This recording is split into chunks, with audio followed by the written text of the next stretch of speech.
शुरू करते हैं। सबसे पहला इशू है हमारा मेकेदातु डैम। ठीक है, तो एक पैनल ने, देखिए एनजीटी ने एक जॉइंट कमिटी बनाने का निर्णय लिया है to look into the allegations of unauthorised constructions. ठीक है, तो यहाँ पे जो अनऑथराइज्ड कंस्ट्रक्शन एक्टिविटीज़ हो रही हैं इस डैम के ऊपर, इस एरिया के ऊपर, उसके लिए एनजीटी ने एक जॉइंट कमिटी बनाने का निर्णय लिया है। ठीक है, तो ये जो मेकेदातु है ये एग्जैक्टली क्या है, तो देखो ये एक डीप गॉर्ज है। ठीक है, जो कर्नाटक में प्लेस्ड है, कर्नाटक में लोकेटेड है, और एक कावेरी रिवर के ऊपर एक गॉर्ज है। ठीक है, तो यहाँ पे एक मेकेदातु डैम भी प्रपोज्ड है। ठीक है, तो ये डैम के ऊपर नहीं, ये अलग एरिया है जहाँ पे अनऑथराइज्ड कंस्ट्रक्शन हो रहा है। इस एरिया में उसको लेकर एनजीटी ने ये कमेटी बिठाने की बात की है। ओके, अब देखो ये जो डैम है ये हमारे लिए इंपॉर्टेंट है, तो आपसे सीधा क्वेश्चन पहले तो ये पूछ सकता है कि मेकेदातु डैम कौन सी रिवर पे बनाया जा रहा है, तो वो है कावेरी पे। और कावेरी के साथ साथ कावेरी की एक ट्रिब्यूटरी जिसका नाम है अर्कावती। ठीक है, तो अर्कावती पे भी ये डैम बनाया जा रहा है। और ये कहाँ पे पड़ता है, देखो जो ये मेकेदातु डैम होगा ये कर्नाटक का है। ठीक है, और कावेरी वाइल्ड लाइफ सेंचुरी के बीचों बीच ये पड़ता है। इसीलिए कुछ इसके ऊपर एलिगेशन ऐसे भी हैं कि अगर ये प्रोजेक्ट बनाया जाता है, ये डैम बनाया जाता है, तो लगभग 63% एरिया इस वाइल्ड लाइफ सेंचुरी का इसमें सबमर्ज हो जाएगा। तो ये एनवायरनमेंट की दृष्टि से एक कंसर्निंग इशू है। ठीक है, और इसका एम क्या है, इस प्रोजेक्ट का एम है बेंगलुरु सिटी जो है वहाँ तक वाटर सप्लाई को पहुँचाना थ्रू कावेरी रिवर। तो कावेरी रिवर का जो पानी है उसको डैम के थ्रू, प्रोजेक्ट के थ्रू बेंगलुरु सिटी तक पहुँचाना है, इसका एम है। और इसको अपोज कर रहा है तमिलनाडु। देखो आप सभी को पता होगा कर्नाटक एंड तमिलनाडु की जो बाउंड्री है वो शेयर करते हैं, और कावेरी का वाटर भी वो शेयर करते हैं। तो तमिलनाडु का ऐसा कहना है कि अगर ये डैम बनता है तो जो पानी तमिलनाडु में आता था उसका कुछ शेयर तमिलनाडु में नहीं आएगा, जिसके कारण वहाँ पे वाटर डिस्ट्रेस हो सकता है। ठीक है, अब देखते हैं ये। अच्छा, एक चीज़ और मैं बता दूं, कावेरी रिवर, क्योंकि ये मेकेदातु डैम न्यूज़ में है इसीलिए कावेरी रिवर भी हमारे लिए इंपॉर्टेंट हो जाती है। तो कावेरी रिवर के बारे में आपको कुछ चीज़ें पता होनी चाहिए, जैसे कि उसका ओरिजिन कहाँ से होता है, ब्रह्मगिरी हिल्स से होता है, वेस्टर्न घाट कर्नाटक से। ओके, इसका जो रिवर बेसिन एरिया है वो 3 स्टेट्स में फैला हुआ है। कहाँ कहाँ पे, कर्नाटक, केरल एंड तमिलनाडु, इसके अलावा पुडुचेरी में। ठीक है, Puducherry is A union territory. और एक चीज़ और की इसकी आपको ट्रिब्यूटरीज याद होनी चाहिए, जैसे हेमवती, नोयल, भवानी। ठीक है, और यहाँ पे हमने देखा अर्कावती, ऐसी ट्रिब्यूटरीज हैं इसकी बहुत सारी। इसके ऊपर कौन कौन से डैम हैं, जैसे एक तो हमने इस डैम की बात करी, इसके अलावा एक मेट्रो डैम भी है इसके ऊपर। ठीक है, तो इन सब चीज़ों के बारे में आपको पता होना चाहिए। क्वेश्चन देखते हैं, mark the correct statement about river Kaveri. It's river basin covers, ये बेसिक नहीं बेसिन है। ठीक है, तो it's river basin covers 4 states and 1 union territory. मैंने आपको बताया था कि ये 4 स्टेट्स नहीं, 3 स्टेट्स और 1 यूनियन टेरिटरी को कवर करता है इसका रिवर बेसिन। यहाँ पे मैप में भी देख सकते हैं आप, ये देखो ये कर्नाटक से निकल रही है और तमिलनाडु में जाके फॉल हो रही है, बे ऑफ बंगाल में इसका माउथ बन रहा है। ठीक है, ये मेत्तूर रिजर्वायर के बारे में मैंने आपको बताया। ठीक है, और ये जो है इसका रिवर बेसिन एरिया इन दोनों स्टेट्स के अलावा केरल में भी फैला हुआ है, और पुडुचेरी जो कि यहाँ पे आता है, यहाँ पे भी इसका रिवर बेसिन एरिया फैला हुआ है। तो 3 स्टेट एंड 1 यूनियन टेरिटरी होना चाहिए यहाँ पे। तो फर्स्ट स्टेटमेंट जो है वो गलत है। ओके, सेकंड स्टेटमेंट की बात करते हैं। Its tributaries include Hemavati, Lakshmana Tirtha, Kabini, Amaravati, Noyyal and Bhavani. ये सारी की सारी जो है इसकी ट्रिब्यूटरीज हैं कावेरी की।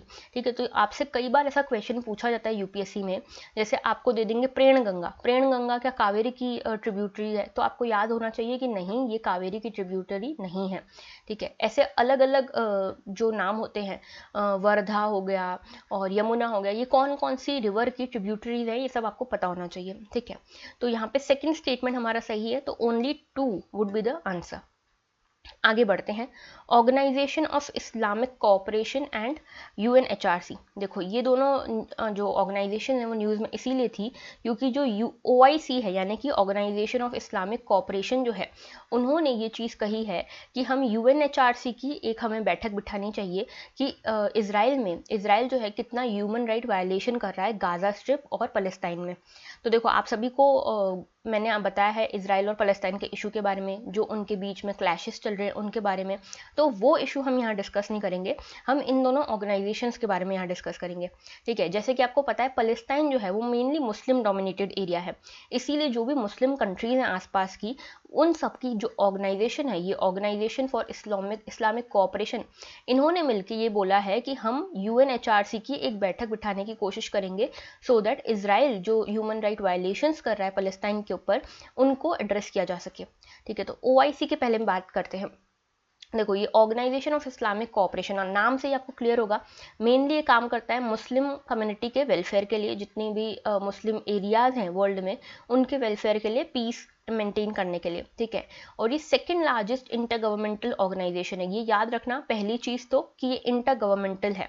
ठीक है, इंटर गवर्नमेंटल है और सेकंड लार्जेस्ट है आफ्टर यूएन। तो यूएन में कितनी कंट्रीज है ये आप मुझे कमेंट सेक्शन में बताएंगे। इसमें 57 कंट्रीज है, which is second highest. Okay, ये कलेक्टिव वॉइस बनता है मुस्लिम वर्ल्ड की। इसको 1969 में इस्टेब्लिश किया गया था मोरक्को में। ओके, और ये चीज़ इसीलिए ज़्यादा इंपॉर्टेंट हो जाती है ये ऑर्गेनाइजेशन, क्योंकि 2019 में इसके 50 साल कंप्लीट हुए हैं। तो ये याद रखना है कि 50 ईयर्स कंप्लीट हुए हैं, तो ये ऑर्गेनाइजेशन वैसे भी इंपॉर्टेंट है। 1969 में बनी थी। हेडक्वार्टर्स कहाँ है? जेद्दा, सऊदी अरेबिया में। इंडिया जो है इसका मेंबर नहीं है। देखो, कोई भी ऑर्गेनाइजेशन पढ़ो, इंडिया मेंबर है कि नहीं, वो ऑर्गेनाइजेशन कब इस्टेब्लिश हुई, कहाँ उसके हेडक्वार्टर्स हैं, क्या पर्पज़ है उस ऑर्गेनाइजेशन का, ये सब पता होना चाहिए। अच्छा, इंडिया देखो इसका मेंबर नहीं है, लेकिन इंडिया को एक गेस्ट ऑफ ऑनर के तौर पे ओआईसी ने इनवाइट किया था अपने लेटेस्ट समिट में। ठीक है, शायद 2019 या 20 की बात है ये, तब इन्होंने इंडिया को इनवाइट किया था। तो इंडिया मेंबर नहीं है, लेकिन इनवाइट किया था ओआईसी ने, इतना याद होना चाहिए। यूएनएचआरसी की बात करें तो देखो, ये नाम जैसा क्लियर है, United nation human right commission.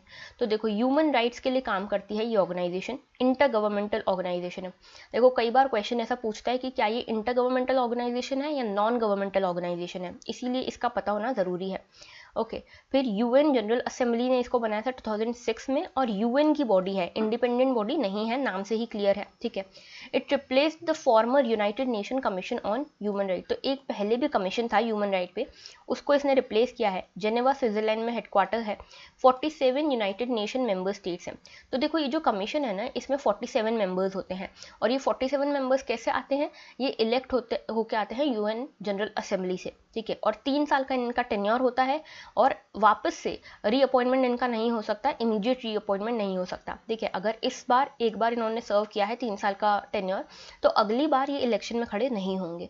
ठीक है, और एक चीज़ और, इंडिया जो है अभी यूएनएचआरसी का मेंबर है।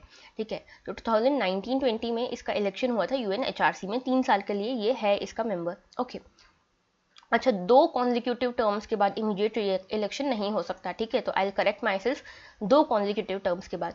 ओके, अब देखिए, mark the correct statement about UNHRC. It is an independent body based in Geneva. तो देखो, जेनेवा में तो बेस्ड है, लेकिन नाम से ही क्लियर है कि यूएन की बॉडी है, इंडिपेंडेंट बॉडी नहीं है। तो इंडिपेंडेंट नहीं है, इसका मतलब फर्स्ट स्टेटमेंट हो गया गलत। USA withdrew itself from UNHRC in 2018। देखो, ये चीज़ सही है, और इसके बारे में मैं आपको बता देती हूँ। यूएसए ने 2018 में इस ऑर्गेनाइजेशन से विड्रॉ कर लिया था। ठीक है, ये क्यों किया था? ये इन्होंने किया था इजराइल के लिए। जब ट्रंप यहाँ के प्रेसिडेंट थे, तब इन्होंने यूएनएचआरसी से विड्रॉ किया, ये कहते हुए कि इजराइल की बात तो सुनता ही नहीं है यूएनएचआरसी, तो मैं इसका पार्ट नहीं रहूँगा, और मैं इसको कोई फंडिंग भी नहीं दूंगा। तो ये कहा यूएस ने, और यहाँ से विड्रॉ कर लिया। ठीक है, तो सेकंड स्टेटमेंट सही है, ओनली 2 इज करेक्ट। देखो, यूएनएचआरसी के ऊपर और भी कई एलिगेशंस लगते आए हैं। एक तो ये कि यूएसए जिसने सबसे ज़्यादा केसेस किए कि ह्यूमन राइट वायलेशन, ये कंट्री ह्यूमन राइट वायलेशन कर रहा है, ये कंट्री ह्यूमन राइट वायलेशन कर रहा है, अल्टीमेटली उसी ने विड्रॉ कर लिया यहाँ से। ठीक है, दूसरा एलिगेशन इसके ऊपर ये लगता है कि बहुत सारी ऐसी कंट्रीज़ हैं जिसमें ह्यूमन राइट वायलेशन बहुत ज़्यादा एविडेंट है, जैसे कि चाइना, क्यूबा, रशिया, वेनेजुएला। फिर भी ये कंट्रीज़ कई बार यूएनएचआरसी का मेंबर्स रही हैं। तो ये एलिगेशंस कई बार लगते रहते हैं, तो इन सब से आपको पता होना चाहिए इन सब के बारे में। ओके, देन इजिप्ट की बात करते हैं। Blinken turns to Egypt to calm West Asia. देखो, जो वेस्ट एशिया में क्राइसिस चल रहा था इजराइल पैलेस्टीन के बीच में, इजराइल गाजा स्ट्रिप के बीच में, उसको सीज फायर करवाया है किसने? इजिप्ट ने। इजिप्ट यहाँ पे मीडिएटर बना है। तो देखो, ऐसा क्यों?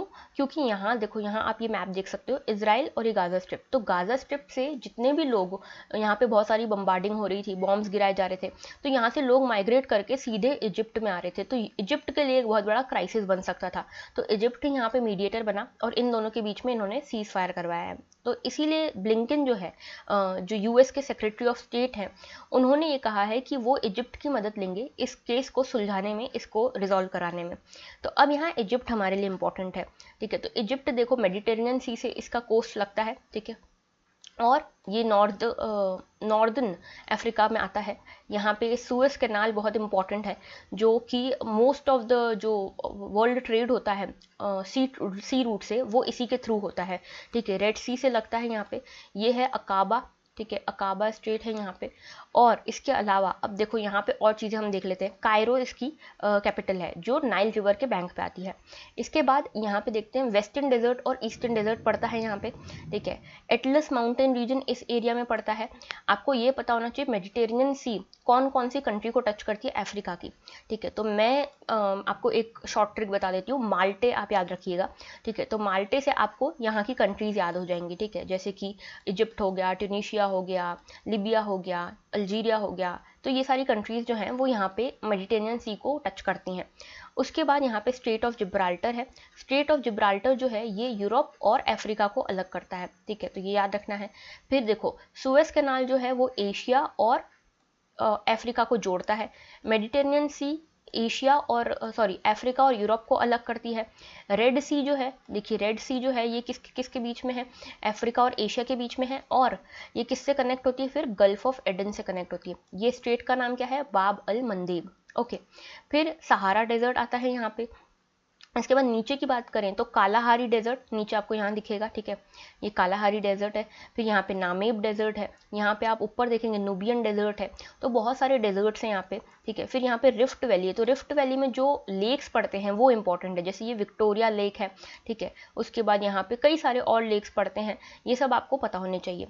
ये है हॉर्न ऑफ अफ्रीका, ठीक है। तो हॉर्न ऑफ अफ्रीका के बारे में हमने पहले भी बात की है, तो ये सारी चीज़ें पता होनी चाहिए। एंड एक और चीज़, यहाँ पे तीनों जो ट्रॉपिक ऑफ कैंसर, इक्वेटर और ट्रॉपिक ऑफ कैप्रिकॉर्न, ये तीनों एक इकलौता कॉन्टिनेंट है जिससे तीनों लाइंस गुजरती हैं, ठीक है। तो अफ्रीका से ये लाइंस गुजरती हैं, ये पता होना चाहिए, okay.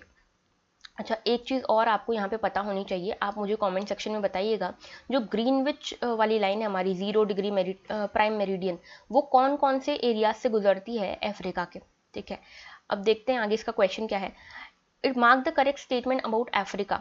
It is separated from Europe by Mediterranean sea and it is joined with Asia by isthmus of Suez. तो देखो ये मेडिटेरेनियन सी से अलग होता है, मेडिटेरेनियन सी इसको यूरोप से अलग करती है, ये स्टेटमेंट तो सही है।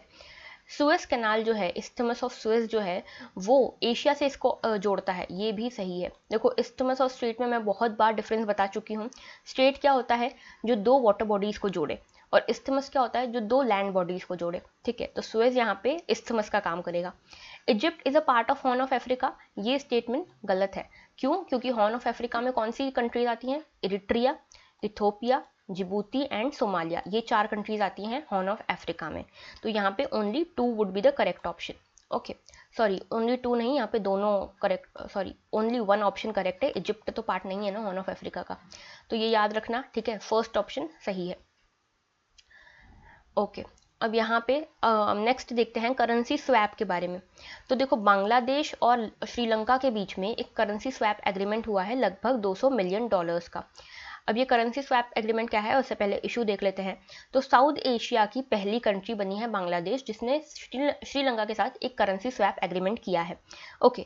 अब यहाँ पे श्रीलंका जो है, देखो श्रीलंका की मेजर इकोनॉमी टूरिज्म पे चलती है, ठीक है।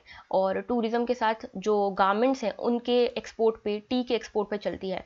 लेकिन पेंडेमिक के चलते ये सारी जो सेक्टर्स हैं ये ठप पड़े हैं, तो इसीलिए डेब्ट में बहुत ज़्यादा फंस गया है श्रीलंका, और डेट रीपेमेंट इसका बहुत ज़्यादा फंसा हुआ है। अभी जो श्रीलंका के पास फॉरेक्स रिजर्व हैं वो $4.5 बिलियन हैं, और इतना ही इंटरेस्ट रीपेमेंट करना है श्रीलंका को, यानी कि श्रीलंका की इकोनॉमिक कंडीशन बहुत बुरी है अभी। तो इसीलिए श्रीलंका के साथ बांग्लादेश ने उसकी हेल्प करने के लिए ये करेंसी स्वैप एग्रीमेंट किया है। चाइना के साथ भी श्रीलंका ने एक करेंसी स्वैप एग्रीमेंट किया है लगभग $1.5 बिलियन का, ठीक है। तो अब सबसे पहले समझते हैं ये करेंसी स्वैप एग्रीमेंट क्या है। तो देखो जो ये एक ऐसा अरेंजमेंट है, देखो वैसे क्या होता है, अगर एक कंट्री है ए, एक कंट्री है बी, इनको आपस में ट्रेड करना है तो ये डॉलर्स में ट्रेड करते हैं, ठीक है। और ये डॉलर्स का जो एक्सचेंज रेट है वो बदलता रहता है। तो सपोज आज ए कंट्री ने बी कंट्री को कुछ सामान बेचा, और बी कंट्रीज ने उसके बदले ए कंट्री को पेमेंट किया डॉलर्स में, तो आज वो सपोज $1 को 70 रुपये के हिसाब से पेमेंट कर रही है, आगे जाके हो सकता है वो 80 रुपीज़ हो जाए, हो सकता है वो 50 रुपीज़ हो जाए। तो ये क्या बहुत ज़्यादा वॉलेटिलिटी बनी रहती है यहाँ पे। इसीलिए इस सिचुएशन से बचने के लिए यहाँ पे करेंसी स्वैप एग्रीमेंट यहाँ पे बनाया जाता है, किया जाता है। तो ये एक ऐसा अरेंजमेंट है जिसमें दो फ्रेंडली कंट्रीज मिलके किसी लोकल करेंसी में ट्रेडिंग करती हैं, ठीक है। तो to involve in trading in their own local currency, इसमें डॉलर का कोई काम नहीं होगा, अपनी दोनों आपस में लोकल करेंसीज में यहाँ पे ट्रेडिंग करेंगे। तो इस एग्रीमेंट में क्या होता है, बोथ द कंट्रीज पे for import and export trade at pre determined rates of exchange. मान लो यहाँ पे एक कंट्री है जिसकी करेंसी ए है और इसकी करेंसी बी है, तो इन्होंने डिसाइड कर लिया कि हम डॉलर से हमको कोई मतलब नहीं है, हम एक दूसरे की करेंसी में ही यहाँ पे ट्रेड करेंगे और ये हमारा एक दूसरे के लिए एक्सचेंज रेट रहेगा for the future purposes also. तो यहाँ पे एक प्री डिटरमाइंड एक्सचेंज रेट उन्होंने बना लिया, ठीक है। और ऐसे एग्रीमेंट्स में no third country currency is involve, ठीक है। तो कोई थर्ड कंट्री करेंसी जो है यहाँ पे इन्वॉल्वमेंट इसका नहीं होता है। तो इसका मतलब जो एक्सचेंज वेरिएशन है उससे बचा जा सकता है। तो एक तरह से ये जो है वॉलेटिलिटी जो होती है मार्केट की, उसको कम कर देती है और मार्केट में ट्रस्ट बिल्डअप होता है यहाँ से। ओके, अब इसका क्वेश्चन देखते हैं, mark the incorrect statement. Okay, incorrect statement बताना है आपको। The absence of an exchange rate risk is the major benefit of such facility। तो exchange rate risk यहाँ पे नहीं होती, ठीक है, ये इसका मेजर बेनिफिट है, ये सही है। It's objective include promotion of bilateral trade, तो बायलैटरल ट्रेड का प्रमोशन होता है। Values of foreign exchange reserves यहाँ पे मेंटेन होती है और फाइनेंशियल स्टेबिलिटी भी होती है, ये भी सही स्टेटमेंट है। No third country currency is required here, तो कोई थर्ड कंट्री करेंसी यहाँ पे रिक्वायर्ड नहीं है, ये भी सही है। तीनों स्टेटमेंट सही हो गए, तो यहाँ पे ऑप्शन ही नहीं है नन वाला, यहाँ पे ऑल की जगह नन समझिएगा आप। तो नन यहाँ पे would be the correct option क्योंकि इनकरेक्ट स्टेटमेंट पूछा है, ठीक है। तो ये याद रखना, ऑल एंड नन दिया हो तो कंफ्यूज मत हो जाना, इनकरेक्ट स्टेटमेंट दिया हुआ है। तो तीनों स्टेटमेंट यहाँ पे सही है, ठीक है। नाउ ये एक मेजर इशू है व्हाट्सएप और जो गवर्नमेंट है उसके बीच में ये इशू चल रहा है। तो दोनों न्यूज़पेपर्स में आया है ये, इंडियन एक्सप्रेस में भी और द हिंदू में। तो दोनों के कुछ कुछ पॉइंट्स इंपॉर्टेंट है, इसीलिए मैंने दोनों के यहाँ पे न्यूज़ कटिंग ली है। तो सबसे पहले यहाँ देखते हैं, WhatsApp approaches Delhi high court to challenge new IT rules. तो नए IT रूल्स गवर्नमेंट लाई थी फरवरी में और दिल्ली हाई कोर्ट में व्हाट्सएप ने अर्जी लगाई है इस IT रूल्स के अगेंस्ट। तो यहाँ पे देखो, सबसे पहले ये IT रूल्स क्या बोलते हैं पहले तो ये देखते हैं, ठीक है। तो ये फरवरी में आए थे, ठीक है, IT रूल्स 2021। यहाँ पे पहली चीज़ तो ये बोली है कि जो फर्स्ट ओरिजिनेटर है इन्फॉर्मेशन का इंडिया में, उसको आपको बताना पड़ेगा। देखो कुल मिला के पूरा इशू क्या है, पहले तो मैं आपको सिंपल वर्ड्स में समझाती हूँ। जो ये रूल्स हैं ये 3 चीज़ों के बारे में डिमांड करते हैं। पहला कि एक ग्रीवेंस ऑफिसर आप रखिए, ठीक है। गवर्नमेंट बोल रही है, जो कंपनीज हैं व्हाट्सएप जैसी कंपनी उनको कह रही है कि आप एक ग्रीवेंस ऑफिसर रखिए, एक नोडल कॉन्टैक्ट पर्सन रखिए अपने ऑफिस में। जैसे आप इंडिया में अगर काम करते हैं तो इंडिया में एक ग्रीवेंस ऑफिसर होना चाहिए जो कि ये देखे कि अगर कोई पर्सन ने ऐसा कुछ कंटेंट डाला है अपने सोशल मीडिया हैंडल पे जो कि डिफेमेशन का केस बनता है या फिर फेक न्यूज़ है या जो भी है, ठीक है, गवर्नमेंट के अगेंस्ट कुछ डाला हो जो कि डिस्ट्रस्ट पैदा करता हो सोसाइटी में, तो ऐसे केसेस के ग्रीवेंसेस को वो पर्सन ले सके, वो ऑफिसर को वो ग्रीवेंसेस दिए जा सके और वो ऑफिसर रिस्पॉन्सिबल हो उन ग्रीवेंसेस को सॉर्ट आउट करने के लिए और रिजॉल्व करने के लिए। तो एक तरह से ये सोशल मीडिया के ही किसी ऑफिसर को, सोशल मीडिया कंपनी के किसी ऑफिसर को यहाँ पे रिस्पॉन्सिबल बनाना चाह रही है government for all the grievances, ठीक है, अगर वो रिजॉल्व नहीं होते हैं तो। पहली चीज़ ये। दूसरी चीज़ ये कि गवर्नमेंट ने बोला कि दूसरी चीज़ ये होनी चाहिए कि आप हमें ये बताइए कि अगर हम आपसे पूछते हैं कि ये जो फॉरवर्डेड मैसेजेस हो रहे हैं ये ओरिजिन कहाँ से हुए हैं, तो आप हमें इसके बारे में भी बताइए। तो फर्स्ट ओरिजिनेटर कौन था इसके बारे में बताइए। तो देखो एक तरह से ये राइट टू प्राइवेसी के अगेंस्ट जा रहा है, फ्रीडम ऑफ एक्सप्रेशन के अगेंस्ट जा रहा है ना, क्योंकि गवर्नमेंट को अगर पता चल जाएगा कि कहाँ से ओरिजिन हुआ तो फिर उसकी तो खैर नहीं। तो यहाँ पे इसीलिए राइट टू प्राइवेसी के अगेंस्ट है।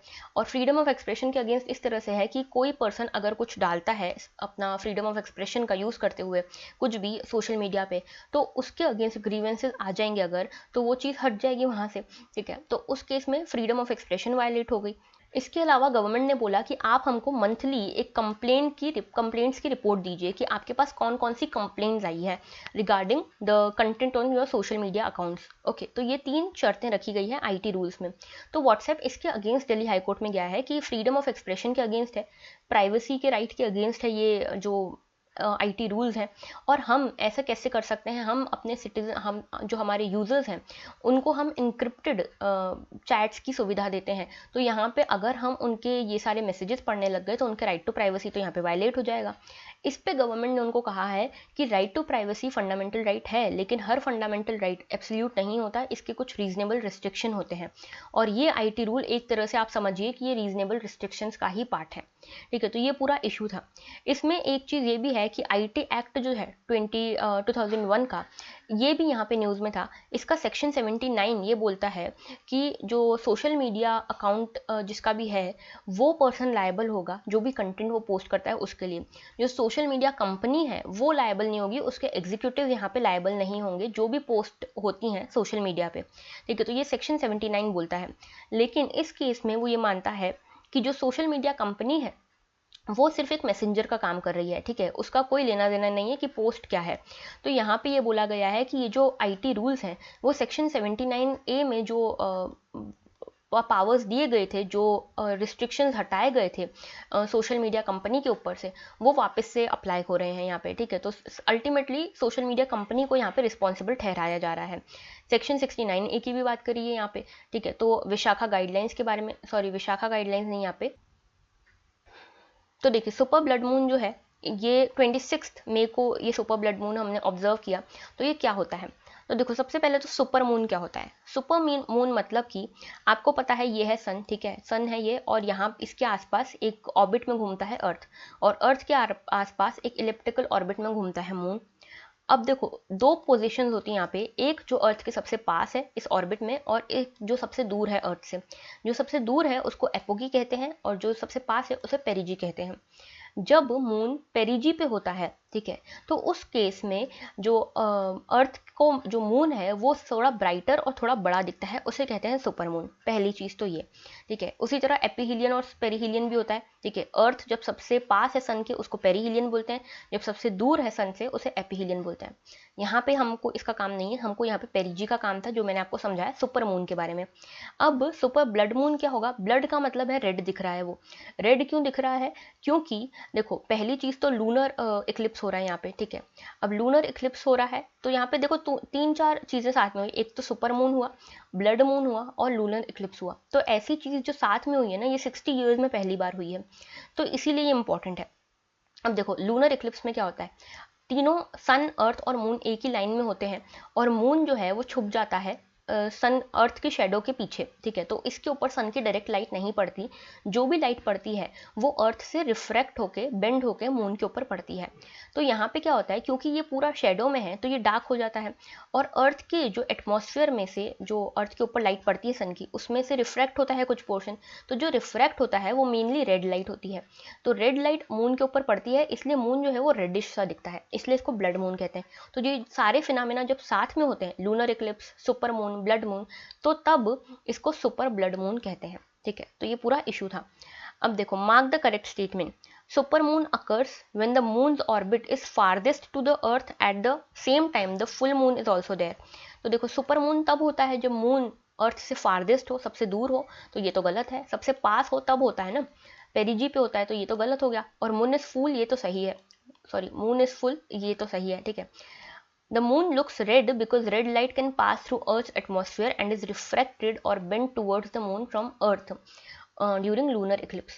तो lunar eclipse के टाइम पे जब अर्थ से रेड जो पोर्शन होता है लाइट का वो रिफ्रेक्ट होके बेंड होता है मून की तरफ, तब जो मून के ऊपर रेडिश कलर आता है, that makes it the blood moon. Okay, तो ये सेकंड स्टेटमेंट सही है, तो यहाँ पे only 2 would be the correct option, ठीक है, बी ऑप्शन सही होगा।